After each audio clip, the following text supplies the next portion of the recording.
आपकी आवाज आ रही है, आप अपनी बात रख सकते हैं।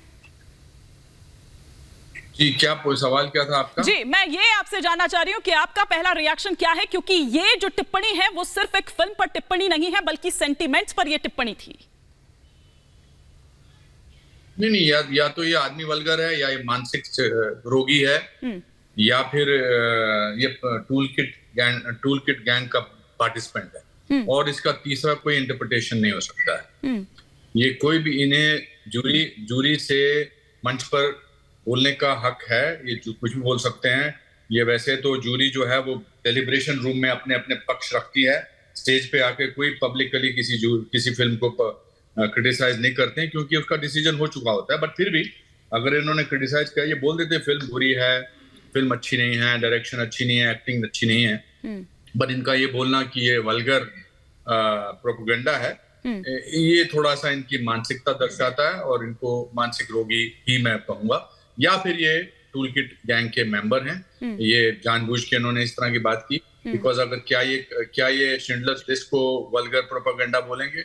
क्या ये पियानिस्ट को वल्गर प्रोपेगेंडा बोलेंगे? क्या ये लाइफ इज ब्यूटीफुल को ऐसा बोलेंगे? क्या प्रोपेगेंडा वल्गर है क्योंकि इसमें इतने सारे लोग कश्मीर में मारे गए, 500,000 people were thrown out of the place? Is that vulgar? Is killing of people vulgar? Is people hanging on the पेड़ से मार दिए गए, टॉर्चर किया गया, एक बीवी को उसके पति के खून से लदा हुआ चावल खिलाया गया, क्या वो वल्गर है? क्या एयरफोर्स के लोगों को मारना वल्गर है? क्या वल्गर है? और क्या प्रोपेगेंडा है? लेकिन आप उन लोगों को क्या कहेंगे अनुपम जी, जो आप ही की फ्रेटर्निटी से आते हैं और जो बड़ी जल्दी एक्टिव हो जाते हैं, क्योंकि उनको लगता है कि अरे यहाँ पर कहीं हमारा एजेंडा है जो नजर आ रहा है, हमें ये सूट करता है। ये गैंग जो एक्टिव हो जाता है, स्वरा भास्कर जैसे लोग जब एक्टिव हो जाते हैं और ट्वीट पे ट्वीट करने लगते हैं, उनको सपोर्ट करने लगते हैं, ऐसे लोगों का क्या इलाज है? इसीलिए तो कह रहा हूँ ये टूल किट गैंग के मेंबर्स हैं। ये सिर्फ इसके लिए थोड़ा आते हैं, ये सेम चेहरे हैं जो निकल आते हैं जब 370 आर्टिकल का एब्रोगेशन होता है, जब ट्रिपल तलाक पे बात होती है, जब सीए के बारे में बात होती है, यही लोग निकल के बाहर सेना पर सवाल उठा देते हैं, ऋचा चड्ढा सवाल उठा देती हैं, अक्षय कुमार कुछ कहते हैं तो उनके लिए कह दिया जाता है, यही कहकर चुप करा दिया जाता है कि भैया ये तो कैनेडियन है। बिकॉज इनकी उपलब्धि कोई नहीं है ना लाइफ में। इनकी उपलब्धि ये है कि ये इस गैंग के मेंबर्स हैं। इनकी क्या उपलब्धि है? इनकी फिल्मों की उपलब्धि क्या है? इन्होंने क्या हासिल किया जिंदगी में? कुछ हासिल नहीं किया सिवाय इस बात के कि ये इस मेंबर हैं। इनकी खासियत ये है कि इन्होंने कुछ फिल्मों में काम किया, मगर उसमें भी मैं इतनी ज्यादा इनके अपने फ्रेटर्निटी के लोगों के लिए ऐसी बात बोलना अच्छा नहीं है, लेकिन फ्रेटर्निटी के लोग जब आपके विश्वास पर, आपके बनाए हुए, आपके अपने जिन पर बातों पर आप विश्वास करते हैं, या जो आपने अपनी आंखों से देखा है, जो आपके रिश्तेदारों के साथ हुआ है, जब उसको अटैक करते हैं तो फिर फ्रेटर्निटी गई भाड़ में। फिर इनका पर्दाफाश करना जरूरी है, चाहे वो कोई भी। फिर वो लिहाज रखना जरूरी नहीं है। वो लिहाज के मामले में ये लिहाज को कमजोरी समझते हैं, मगर लिहाज कमजोरी नहीं है। लिहाज जो है वो आपकी खुद की एक तहजीब है। लेकिन अगर इनके मन में ये कश्मीरी जेनोसाइड को वल्गर और उसके बारे में उसको जायज ठहराते हैं, तो फिर इनको एक्सपोज करना बहुत जरूरी है। आप क्या कहेंगे जब इंटरनेशनल फोरम पर या इस तरह का जब प्लेटफॉर्म होता है, कोई बाहर से आकर इस तरह से कहे? मतलब मैं तो इसको तमाचा कहूंगी कि आप क्या हमें बताएंगे कि हमें किस तरह की फिल्में बनानी चाहिए, कौन सी शामिल होनी चाहिए, कौन सी नहीं शामिल होनी चाहिए? मतलब आप होते कौन है ये बताने वाले? तो आपको लगता है कि कोई ऐसा ठोस एक्शन लिए जाने की यहाँ पर जरूरत है? अगर हाँ, तो वो क्या हो सकता है? कुछ लोगों को इज्जत बर्दाश्त नहीं होती है मानी जी। इज्जत दी गई थी उनको। ये मैं फेस्टिवल अटेंड किया था, ये इतने अच्छे पैमाने पे फेस्टिवल हुआ था, इतने प्रोफेशनल तरीके से ऑर्गेनाइज हुआ था। इसका जो अंत था वो बहुत ही बड़ा होना चाहिए था, आलीशान होना चाहिए था। इन्होंने उन सब तमाम फिल्म मेकर्स का मजाक उड़ाया है, तमाम फिल्म मेकर्स को छोटा किया है जो अंतरराष्ट्रीय लेवल पर आके इसमें भाग ले रहे थे। जितनी वर्कशॉप्स हुई, जितनी मास्टर क्लासेस हुई, जितने लोगों ने पार्टिसिपेट किया, उनका भी अपमान किया इन्होंने। Because he made a statement which was not true and he took away the hard work of the whole people. तो तमाचा मारना तो बहुत अच्छा रहेगा, ये तो जायज रहेगा अगर आपका दिल ऐसा करता है। मैंने तो मन ही मन में काफी तमाचे मारे, नहीं, पर मैं ये समझना चाह रही हूँ अनुपम जी आपसे कि क्या आपको नहीं लगता है कि इस तरह के लोगों को शामिल करने से पहले क्या इनका पर्सपेक्टिव है, क्या पृष्ठभूमि है, मतलब इन तमाम चीजों की जांच होनी चाहिए, जांच परख कर ही इनको मेंबर बनाना चाहिए या उसमें शामिल किया जाना चाहिए? नहीं, ये हमारा बड़प्पन है, ये हमारा बड़ा दिल है कि हम जांच वांच करके थोड़ा हमको मतलब यही तो खासियत है हमारी। अब उसको क्रिटिसाइज नहीं हम करना चाहिए हमको कि हम इनको पहले परखें। फिल्म मेकर्स होते हैं जो स्टेटमेंट देते हैं, जो इस तरह से बात करते हैं, इसीलिए हमारे यहाँ पर तो कमाल का फ्रीडम ऑफ एक्सप्रेशन है। बट अगर आपको इज्जत बर्दाश्त नहीं हो रही है और आप मंच से हमारा फायदा उठा रहे हैं, तो हमारे जैसे लाखों करोड़ों लोगों का आवाज उठानी चाहिए इनके खिलाफ और इनको एक्सपोज करना चाहिए। But to say that we should have checked him background and things like that, ये तो फिल्म फेस्टिवल में भाग लेने वाले आए हैं, किसी ना किसी अपने अपने उनके अपने विचार होते हैं, जो कुछ अच्छे होते हैं, कुछ नहीं होते हैं। यहाँ पर भी बहुत सारी फिल्में बनती हैं जो हमारे को अच्छी लगती हैं, नहीं लगती हैं। I don't think that is important. The important is if a person like this makes a statement like this, he should be exposed to the end. He should be exposed to the final possible possibility. People should not keep quiet about it. लेकिन अपने देश में तो वो खुद वही करते हैं और वहां पर उनका विरोध होता है, तो क्या वो उस चीज को या उस चीज को दरअसल इस मंच पर या इस मंच के जरिए वो कहीं ना कहीं वो करने की कोशिश कर रहे थे? क्योंकि वहां अगर आप दर्द दिखाते हैं तो वो दर्द है, लेकिन यहां अगर दर्द दिखाया जाता है तो वो प्रोपेगेंडा हो जाता है। नहीं, मैं आपको बताऊं कि मेरे को इनके देश के लोगों से भी मैसेज आया है। अभी थोड़ी देर पहले मेरे को एक मैसेज आया इजराइल से किसी का, जिसको जो मुझे जानता है, मैं आपको ये पढ़ के सुनाना चाहूंगा तो आपको पता लगेगा कि एक तो उनके काउंसिल जनरल आज ऑफिस में आए, मेरे स्कूल में आए। उन्होंने सुबह मुझसे कहा कि मैं आपसे माफी मांगना चाहता हूँ। मैंने कहा क्यों, ऐसा क्यों कर रहे हैं आप? कहते नहीं, आपको आपकी फिल्म मैंने देखी थी, मुझे लगता था कि ये फिल्म बहुत जरूरी है, ये हॉलोकॉस्ट के बारे में है, ये जेनोसाइड के बारे में है, ये इनकी इंडिविजुअल आवाज है। फिर वो यहाँ आए, ये इन्होंने देखिए क्या लिखा, इनका नाम है मोजेस सेपर। इन्होंने कहा Anupam ji, we are with you, please do not take Nadav Lapid's words seriously, he is not a known director even in Israel.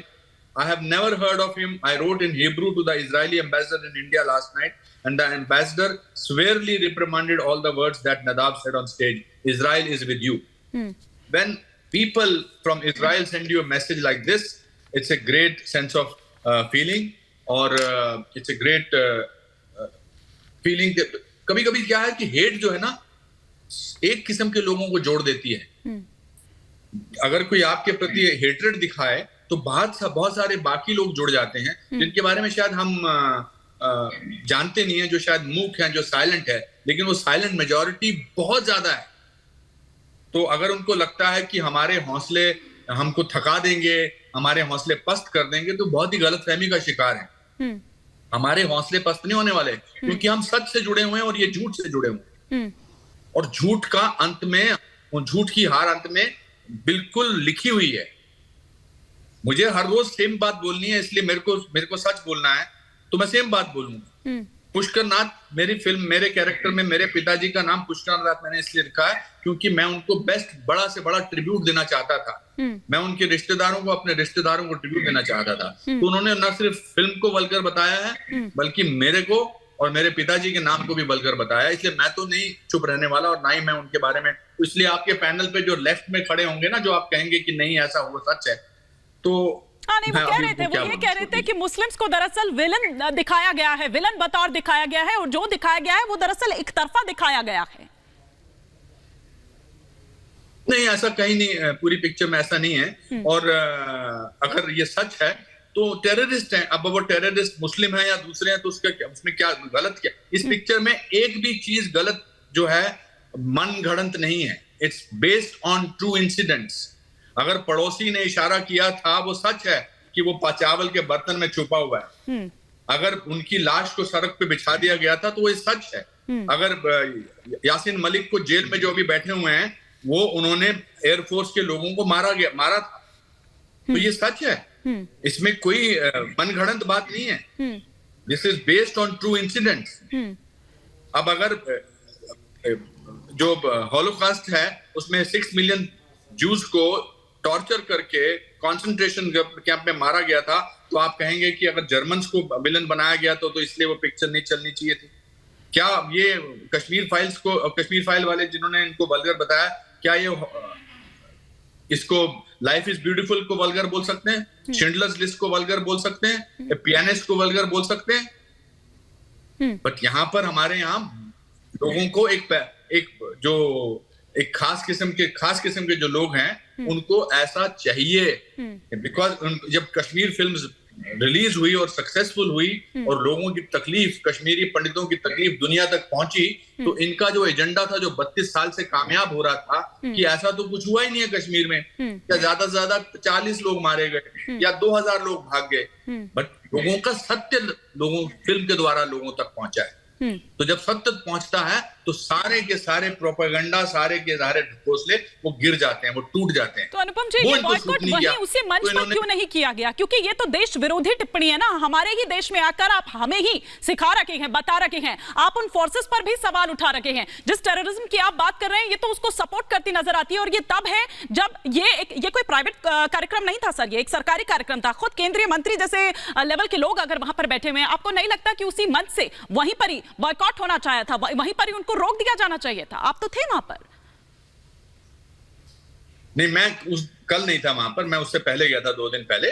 But हमारे यहाँ देखिए, पहले तो किसी ने ख्वाब में भी नहीं सोचा होगा कि ये इस तरह की बेहुदा हरकत करेगा।